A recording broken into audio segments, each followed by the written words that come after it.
gente chega no último dia, né, do curso, nas aulas 9 e 10, eles puderam aprender como é que se dá o processo legislativo e a relação do poder legislativo com o executivo em outros países do mundo, né, vendo como que, eventualmente, o processo de emenda orçamentária pode afetar o equilíbrio fiscal. Puderam ver também um pouco da economia política por trás desse processo orçamentário, né?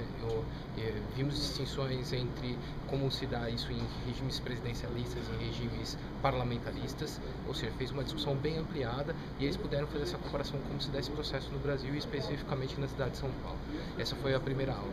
A segunda aula nós discutimos tópicos avançados relacionados às reformas do orçamento público para países em desenvolvimento.